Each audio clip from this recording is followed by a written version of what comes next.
I've been riding mountain bikes since 1974.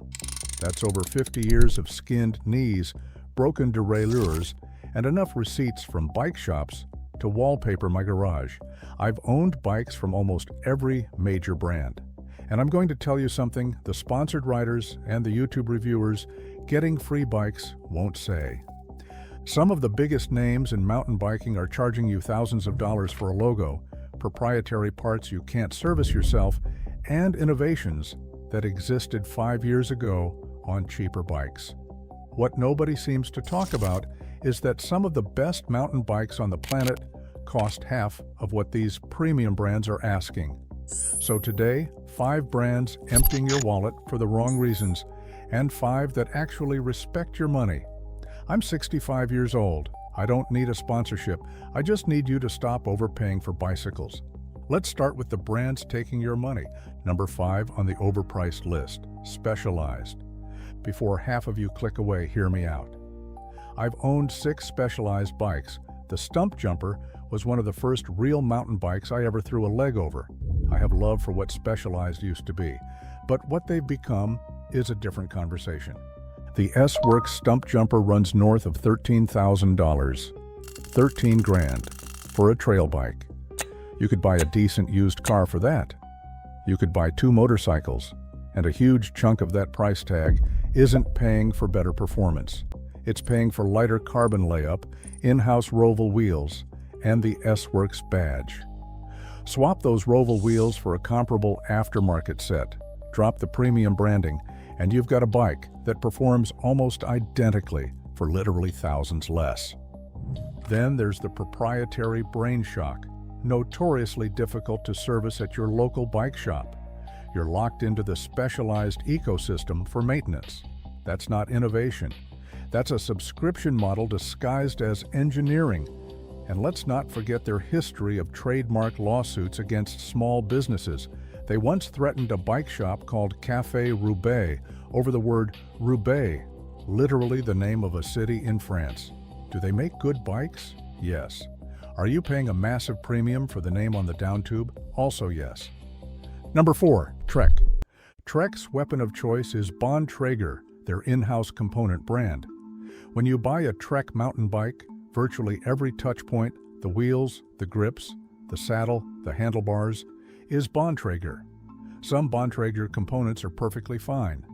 Their tires are decent, their line series wheels are solid, but the bundling strategy means you're not getting best-in-class parts for your money.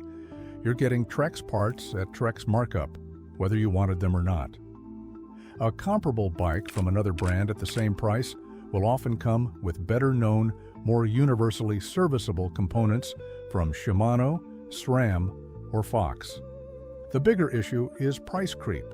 Trek's mid-range mountain bikes have climbed steadily since 2020, and the spec sheets haven't kept up with the sticker prices. Their entry-level full suspension trail bikes start around $3,000, but you're getting components that belong on a $2,000 bike. Reliable bikes, massive dealer network. But there's a brand premium and a Bontrager tax built into every purchase. Number 3, Pivot Cycles. Pivot makes genuinely excellent bikes. The DW Link suspension is smooth, efficient, and beautifully tuned, but the pricing is brutal. Pivot does not offer a single aluminum full suspension mountain bike. Their entry-level trail bike, the Trailcat LT, starts at $6,500. The top spec build hits $12,000. The average across Pivot's trail bike lineup works out to around $9,300 for a trail bike, not enduro, not downhill. The bike you ride on Saturday mornings with your buddies. They've also committed to Super Boost rear axle spacing on several models, limiting your wheel and hub options compared to standard boost. If money is no object, Pivot delivers. For everyone else, they've priced themselves out of the conversation. Number 2, Yeti Cycles, the turquoise tax. If you've spent any time in the mountain bike world, you know exactly what I'm talking about. Yeti has built an identity around that iconic color, the tribe mentality, and the Switch Infinity suspension platform. The SB140 starts at $6,200 and tops out at $11,000. No aluminum option. No way into a full suspension Yeti for under $6,000. And that Switch Infinity suspension, while it rides well, is more mechanically complex than twin-link designs from other brands. More complexity means more potential failure points and fussier maintenance. Mechanics I've talked to confirm this. Yeti makes a fantastic riding bike. The SB140 and SB160 are legitimately great, but you are paying a massive premium for that turquoise paint and the tribal mystique. Strip the branding, and bikes from Ibis Transition and Revel ride just as well for significantly less money. Number 1 on the overpriced list, Santa Cruz. This is where I'll catch the most heat. Santa Cruz was voted the best mountain bike brand in the 2025 Enduro Reader survey. The High Tower, the Bronson, the Mega Tower, genuinely legendary bikes. But they have the most expensive entry point of any major brand. No aluminum full suspension option at all. The cheapest full suspension Santa Cruz is around $4,000, and that gets you lowest tier carbon with components that belong on a cheaper bike. Mid-range builds push past $7,000. Top-end CC builds blow past $10,000. Giant will sell you a capable full suspension trail bike in aluminum for under $2,000. Canyon offers carbon trail bikes with better specs than entry Santa Cruz builds for less money. The performance gap between a $4,000 Santa Cruz and a $3,000 Canyon Neuron does not justify the difference. Santa Cruz makes incredible bikes. Their warranty support is excellent. Their reserve carbon wheels changed the industry, but the carbon-only pricing wall tells budget-conscious riders to look elsewhere. And a lot of riders are doing exactly that. If you've been riding long enough to appreciate bikes that respect your wallet the way they respect the trail, hit subscribe. Honest reviews every week, 0 sponsorships, 0 free bikes. Just decades of experience and a credit card that's seen better days. Now let's talk about the brands actually worth your money. Number 5 on the value list, Vitus. An Irish brand with French roots going back to the 1970s. After the cycling industry turmoil of 2024 and 2025, a lot of people wrote them off. But Vitus came back with refreshed 2026 models that reminded everyone why this brand matters. The Sentier Hardtail is one of the cleanest, most honest mountain bikes you can buy. Balanced geometry, components chosen for reliability over marketing appeal. They prioritize what matters for the ride: the tires, the brakes, and the fork over drivetrain flash. You get a bike that rides well from day one without demanding immediate upgrades. Their full suspension Escarpe and Sommet models deliver real trail and enduro performance at prices that undercut the big brands by hundreds. If you want a hardtail that does everything well without any pretense, Vitus is your brand. Number 4, Polygon. An Indonesian manufacturer that most Western riders hadn't heard of 10 years ago. Today, Polygon owns the budget full suspension conversation.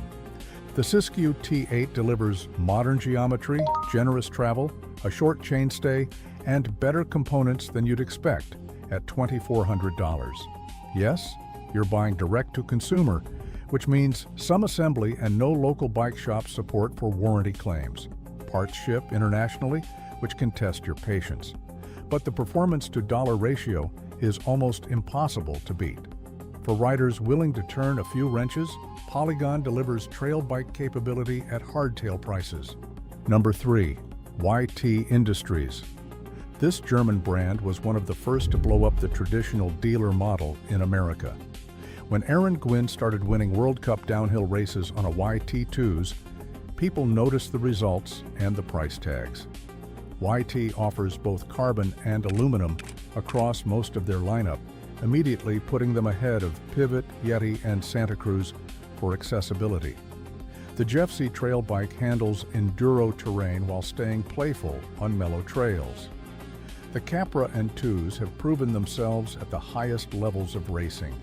These aren't budget bikes that are okay for the price. These are legitimately competitive machines that happen to cost less because you're not paying for a dealer's rent and a sales rep's commission.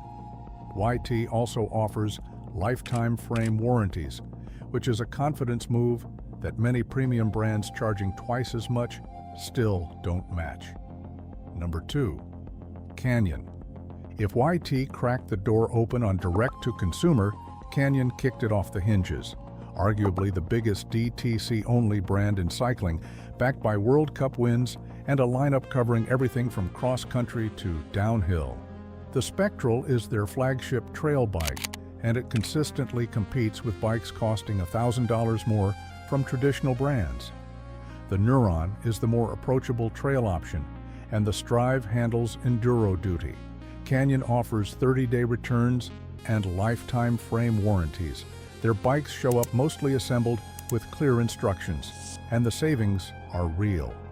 Compare a Spectral CF to a comparably spec'd Hightower or Fuel EX, and you're saving $1,000 to $1,500. Same components, same ride quality, thousands less out of your pocket. The only real downside is no local dealer support. If something goes wrong, you're shipping the bike or handling repairs yourself. For a lot of riders, that trade-off is more than worth it. And number 1 on the value list, Giant. The most underrated brand on the planet, which is absurd, because Giant is literally the largest bicycle manufacturer in the world. They own the factories that many competitors use to build frames. Some of the companies charging you $10,000 for a mountain bike are having Giant build their frames. Think about that. When Giant sells you a bike under their own name, you're cutting out the middleman and the markup. The Trance is a full suspension trail bike that starts well under $3,000 in aluminum and delivers a ride that hangs with bikes costing twice as much. The 2026 Anthem is one of the lightest XC frames in its category.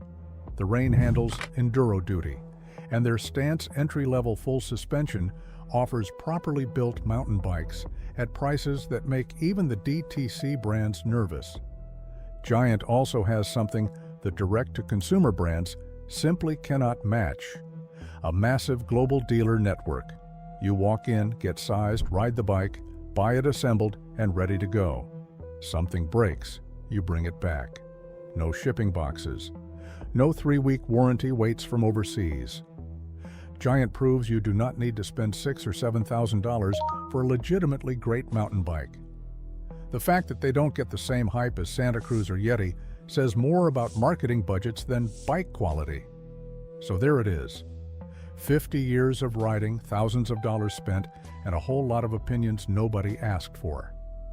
The mountain bike industry wants you to believe you need to spend $6,000 minimum to have a good time on the trail. You don't. You never did. The best ride I ever had was on a beat-up Giant hardtail in British Columbia when I was 42. No carbon, no electronic shifting, just good geometry, knobby tires, and a trail that made me feel like a kid again. That's what this sport is supposed to be about. Stop paying for logos, start paying for rides.